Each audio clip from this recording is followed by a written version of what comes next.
On parle de plus en plus de laxisme dans le quotidien et dans l'éducation des enfants de notre génération. Si le laxisme est vu comme l'absence de règles et de cadres, laisser l'enfant faire tout ce qu'il veut à tout moment, pourquoi est-ce si problématique et quelles sont les conséquences sur le long terme pour cet enfant?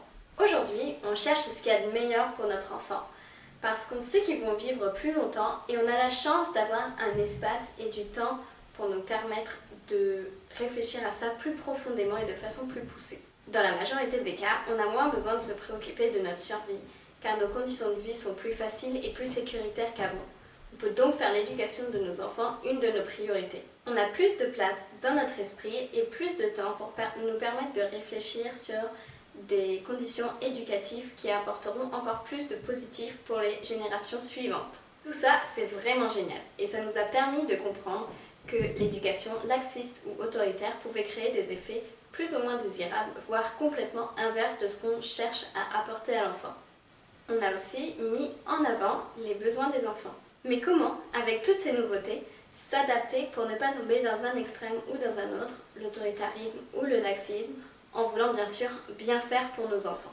Dans un premier temps de cette vidéo, on va voir pourquoi les enfants ont besoin de règles, puis en quoi la fermeté et la consistance peuvent apporter un bénéfice pour l'enfant. Et pour finir, quels impacts peuvent survenir suite à une éducation laxiste. C'est parti!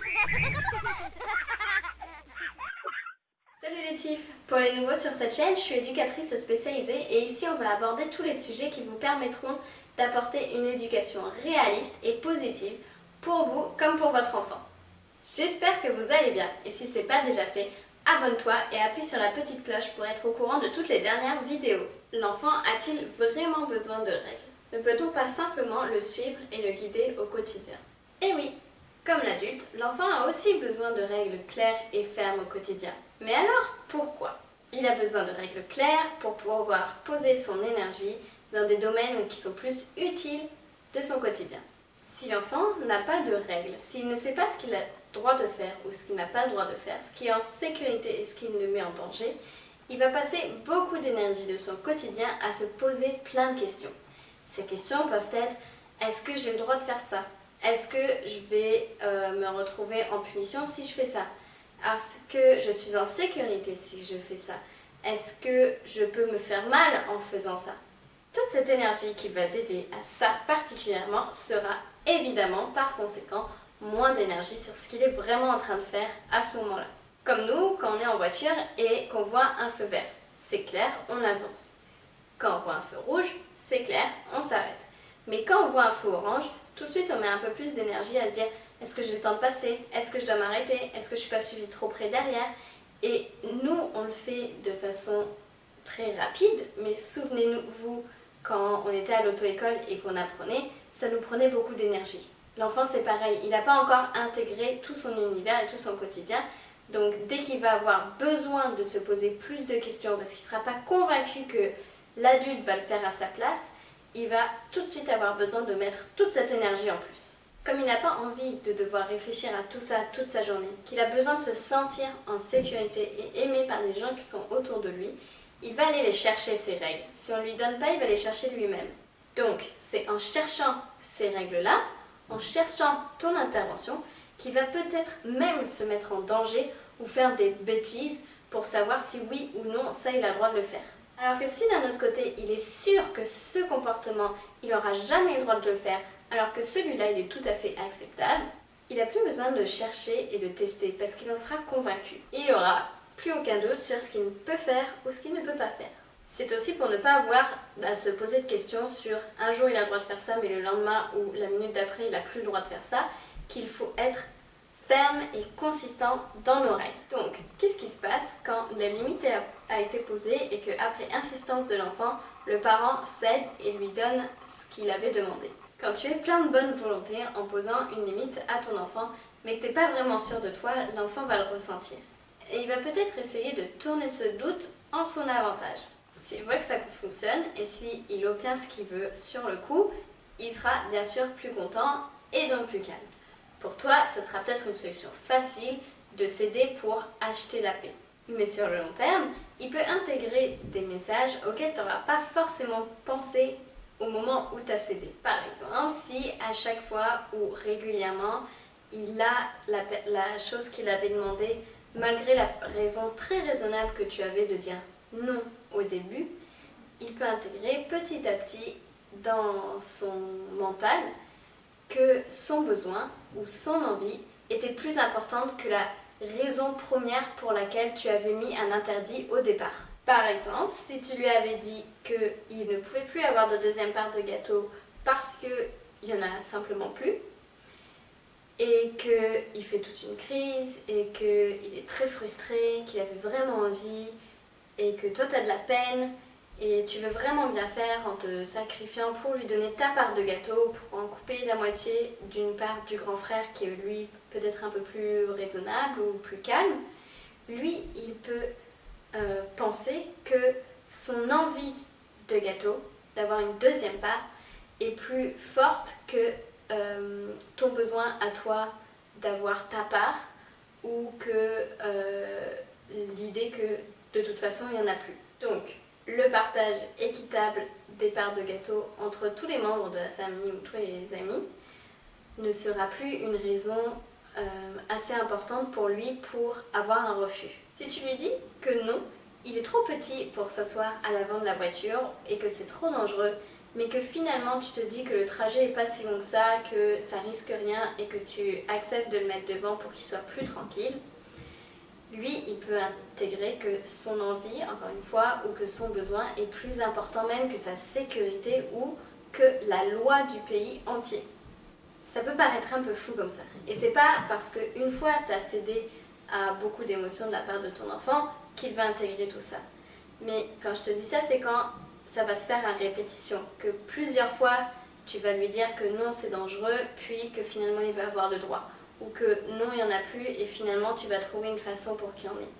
Plein de petites choses comme ça. C'est vraiment sur la répétition et sur le long terme que les messages que je viens de dire qu'il va pouvoir intégrer vont se placer petit à petit dans son cerveau. Si pour une situation exceptionnelle, tu cèdes à ton enfant et que tu expliques pourquoi cette fois-là tu as cédé et que tu expliques que c'est une exception, il peut comprendre, il peut s'adapter et comprendre les différentes exceptions qui peuvent régir le quotidien. Et puis c'est même positif parfois d'en faire un petit peu pour que l'enfant voit qu'à des situations exceptionnelles, il peut y avoir des réponses exceptionnelles et qu'il peut avoir besoin de s'adapter dans différentes situations. Donc, quel résultat peut avoir le laxisme sur les enfants sur une longue durée? Ton idée d'avoir un enfant plus calme ou plus malléable pendant quelques minutes ou quelques secondes en ne posant pas ta règle peut créer l'effet inverse sur le long terme. Et en effet, l'enfant peut même devenir plus difficile et avoir plus de tempêtes émotionnelles, plus de caprices. Pourquoi? Parce que, vous l'aurez compris, l'enfant a besoin d'un cadre et de fermeté. S'il n'en a pas, il va essayer de le chercher, que ce soit à l'école ou à la maison, pour voir où est-ce qu'on va mettre notre limite. Et pour trouver notre limite, il va devoir user de tous les stratagèmes qu'il a pour aller de plus en plus loin jusqu'à ce qu'il ait sa limite. Ils vont également comprendre qu'ils peuvent user de leur pouvoir pour obtenir ce qu'ils veulent. Donc, quand un jour on va essayer de leur mettre une limite, ça va être la catastrophe. Pour deux raisons. Parce qu'ils n'ont pas d'habitude d'avoir des limites, donc ça va être vraiment difficile à gérer. Et parce qu'ils vont savoir que peut-être ils vont pouvoir te faire céder en usant de différentes stratégies. Et donc il va essayer de les mettre en place pour avoir ce qu'il voulait obtenir. Ce qui est tout à fait légitime vu qu'avant ça marchait, donc pourquoi pas continuer. Une autre conséquence du laxisme peut être des mises en danger plus fréquentes. Dans le futur, à l'âge adulte ou à l'adolescence, s'il pense que son besoin est plus important que les lois, la sécurité, le besoin des autres, il peut se mettre en danger lui-même ou mettre en danger les autres. En effet, ils ne vont pas comprendre pourquoi ils ne peuvent pas faire telle ou telle action. Par exemple, pourquoi ils ne peuvent pas aller plus vite sur la route, parce que leur besoin d'arriver ou d'avoir des sensations dans la voiture va être trop importante et ça sera mieux pour lui d'aller plus vite parce que c'est ça qu'il veut que de prendre soin de lui et des autres sur la route et accessoirement de suivre les lois. De même, s'ils n'ont jamais eu la responsabilité de leurs actes, par exemple, si quand ils font une bêtise, on ne leur dit pas, ou quand il y a un incident dans leur maison, on laisse passer, il ne va pas apprendre que le problème peut venir de lui et de l'action qu'il vient de faire, et il va toujours mettre tous ses problèmes sur les autres, sur son patron parce qu'il n'a pas eu son augmentation, sur sa petite amie parce qu'elle aurait pu être plus gentille. Plein de choses comme ça. Les difficultés qu'il rencontrera dans son quotidien ne viendront pas de lui, mais plus des autres personnes. La dernière conséquence du laxisme dont je vais parler aujourd'hui sont la possibilité d'arriver à des violences au sein du couple. Donc, comme j'ai dit tout à l'heure, leurs besoins peuvent être pris pour trop importants ou en tout cas plus importants que ceux des autres. Ils font ce que bon leur semble sans avoir appris l'empathie envers les autres ou que tout simplement les autres personnes ont aussi des besoins et que peut-être que le besoin exprimé par l'autre personne est encore plus important. On peut imaginer que cette personne, en grandissant, peut se mettre en couple avec quelqu'un qui justement fait tout pour faire plaisir à l'autre, qui se soumet à toutes les demandes et les règles parce que possiblement le conjoint ou la conjointe aura reçu l'éducation inverse, qui est l'autoritarisme, où elle avait de toute façon jamais son mot à dire et qu'elle était obligée de se soumettre aux règles et aux demandes des parents pour éviter des sanctions qui pouvaient être plus graves. Ça, qu'est-ce que ça peut donner? Ça peut donner le couple où une personne va imposer que ses choix et ses désirs soient comblés et l'autre personne qui croit normal et acceptable que chaque demande soit approuvée, quelle que soit la façon de le demander et quelle que soit la demande en elle-même. Le problème le plus important que je vois dans ce genre de couple, c'est que les deux personnes ne se rendent pas forcément compte du problème dans la situation parce qu'ils ont toujours vécu ça, qu'ils ont appris ça au plus profond d'eux dans leur éducation depuis la plus tendre enfance. Dans ces situations, je ne remets pas du tout en cause les parents qui ont vraiment fait du mieux qu'ils pouvaient avec ce qu'ils avaient dans l'éducation de leurs enfants, ni des enfants eux-mêmes qui sont devenus adultes, mais plus dans la dynamique de la société qui accepte et qui normalise ce genre de comportement.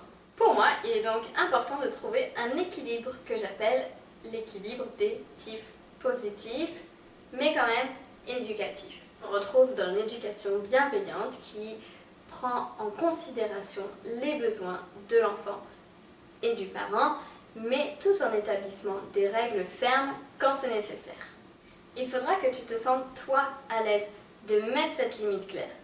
Tu sauras par avance que peut-être qu'en la mettant, l'enfant va se mettre à pleurer, mais c'est pas grave parce que toi, tu es convaincu que ce que tu viens de dire ou ce que tu viens d'imposer est vraiment ce qu'il y a de meilleur pour l'enfant. Ce que je te demande là, je suis consciente que c'est vraiment quelque chose de difficile, qui n'est pas possible de mettre en place du jour au lendemain. Mais c'est pour ça que j'ai créé une playlist de plusieurs vidéos qui va s'afficher ici pour te permettre d'avoir les bons outils pour le mettre en place petit à petit au quotidien chez toi tout en gardant ta confiance de parent. Maintenant que tu as bien compris le pourquoi, tu peux regarder le comment. Si cette vidéo t'a intéressé, n'oublie pas de la partager et de l'aimer.